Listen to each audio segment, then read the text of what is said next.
Hello दोस्तों, good morning. आप सब लोग अच्छे होंगे, आपकी प्रिपरेशन अच्छी चल रही होगी। राजस्थान के लोक देवी देवताओं की सीरीज के अंतर्गत आज ये तीसरी क्लास राजस्थान के लोक देवी देवता गोगा जी के बारे में है।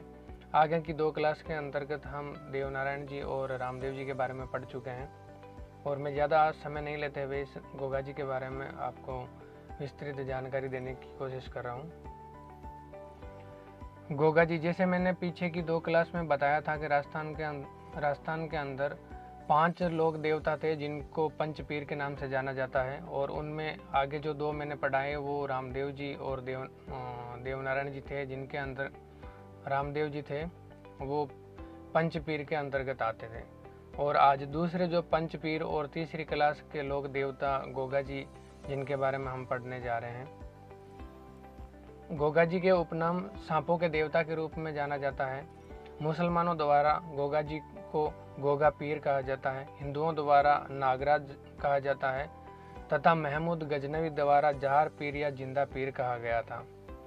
गोगा जी का जन्म ददरेवा चूरू भाद्रपद कृष्ण नवमी को हुआ था। गोगा जी के पिता जेवर थे, माता का नाम बाछल था, पत्नी का नाम केलम दे था तथा इनके पुत्र केसरिया कंवर जी थे। गोगा जी के गुरु गोरखनाथ जी थे तथा गोगा जी को भी राजस्थान के अंदर भगवान विष्णु के अवतार माने जाते हैं। गोगा जी का वाहन नीली घोड़ी था। गोगा जी की ध्वजा को निशान कहा जाता है। गोगा जी के पूजा स्थलों को राजस्थान के अंदर खेजड़ी वृक्ष, जो राजस्थान का राज्य वृक्ष भी है, उसके नीचे इनके पूजा स्थल बनाए जाते हैं जिनको थान भी कहा जाता है।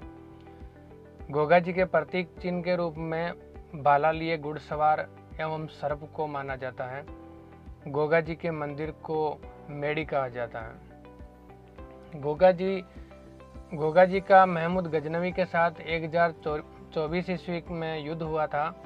इनके मौसेरे भाई अर्जुन और सुरजन से गायों को बचाने में वीर गति प्राप्त गोगा जी ने की थी। गोगा जी गोरखनाथ एवं महमूद गजनवी के समकालीन थे। गोगा जी की फड़ का वाचन डेरू एवं मादल वाद्य यंत्र के साथ इनके भोपों द्वारा किया जाता है। राजस्थान के अंदर ये काफ़ी परंपरा प्रचलित है कि राजस्थान के अंदर जब किसान अपने खेतों को हल द्वारा जोतते हैं तो सबसे पहले हल और हाली मतलब जो खेत जोतने वाले जो किसान होते हैं उनको हाली कहा जाता है। तो हल और हाली को 9 गांठों की एक राखी बांधते हैं जिनको गोगा राखड़ी कहा जाता है। गोगा जी के सर्वाधिक अनुयायी दूसरे राज्यों से हैं राजस्थान के अलावा, और उत्तर प्रदेश से आने वाले अनुयायियों को पूर्बिया कहा जाता है। गोगा जी के प्रमुख स्थलों के बारे में हम जानते हैं तो ददरेवा चूरू, जिसका उपनाम शीर्ष मेड़ी था, और गोगा मेड़ी हनुमानगढ़ के अंदर, जिसका उपनाम धुरमेड़ी था। तो इसके इतिहास के अध्ययन से हमें पता चलता है कि उपनाम ददरेवा का जो शीर्ष मेड़ी पड़ा था कि जब गोगा जी अपने भाइयों से गायों की रक्षा कर रहे थे उस समय गोगा जी का सर है जो धड़ से अलग हो गया था। तो जहाँ सर है जो धड़ से अलग होकर गिरा था उस जगह को शीर्ष मेड़ी कहा जाता है, और वहाँ से धड़ से सिर अलग होने के बाद में भी गोगा जी कम से कम गायों के लिए 8-9 किलोमीटर लड़ते हुए वीर गति को प्राप्त हुए। तो और उनकी धड़ जहाँ पे गिरी थी उसको गोगा मेड़ी धुरमेड़ी भी कहा जाता है। ददरेवा शीर्ष मेड़ी के अंदर इनका मेला बढ़ता है गोगा जी का, जो भाद्रपद कृष्ण नवमी को बढ़ता है, जिस दिन गोगा नवमी होती है, और इसको राजस्थान में गोगा नवमी के पर्व के रूप में भी मनाया जाता है। गोगा मेड़ी हनुमानगढ़ धुरमेड़ी, जहाँ हिंदू और मुस्लिम दोनों पुजारी इनकी मंदिर में इनकी प्रतिमा की पूजा करते हैं। और इसका धुरमेड़ी का निर्माण फिरोज शाह तुगलक, जो तुगलक वंश का प्रथम संस्थापक या तुगलक वंश का प्रथम शासक था, फिरोज शाह तुगलक, उन्होंने निर्माण किया था। और इनके जो दरवाज़ा है उसके ऊपर बिस्मिल्लाह लिखा हुआ है।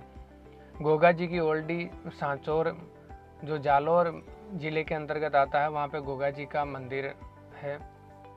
गोगा जी के बारे में विशेष तथ्य के जानने की हम कोशिश करें तो इनके 2 ग्रंथ हैं जो काफ़ी प्रचलित और काफ़ी प्रसिद्ध हैं। पहला गोगा जी रसावला, जिनके लेखक बिट्टू मेहा जी थे। दूसरा कायम खां रासो, जिनके लेखक जान कवि थे। कायम खां रासो के अंतर्गत गोगा जी और महमूद गजनवी के मध्य युद्ध का वर्णन किया गया है, और ये क्लास थी जिसके अंदर मैंने आपको गोगा जी के बारे में जानकारी देने की कोशिश की है, जो आपके राजस्थान के किसी भी एग्ज़ाम के अंदर बहुत ही महत्वपूर्ण सिद्ध होंगे। और ये श्रृंखला हमारी राजस्थान के लोक देवी देवताओं की अभी जारी है। जब तक जो इम्पोर्टेंट राजस्थान में किसी भी एग्ज़ाम के व्यू से जो भी इम्पोर्टेंट लोक देवता है वो मैं सारे करवाऊँगा, और उसके बाद में मैं आप लोगों से भी पूछूंगा और मेरी तरफ से भी जो इम्पोर्टेंट होंगे उस टॉपिक को इसी श्रृंखला के हिसाब से हम लेने की कोशिश करेंगे। और उम्मीद करता हूँ आप लोग अच्छे से समझ पा रहे होंगे और मेरे साथ बने रहेंगे, जिससे मुझे भी सपोर्ट मिलेगा और मैं आप लोगों को और अच्छे से अच्छे अध्ययन और अच्छे से अच्छे स्टडी कराने की कोशिश करूँगा। जय हिंद, जय भारत।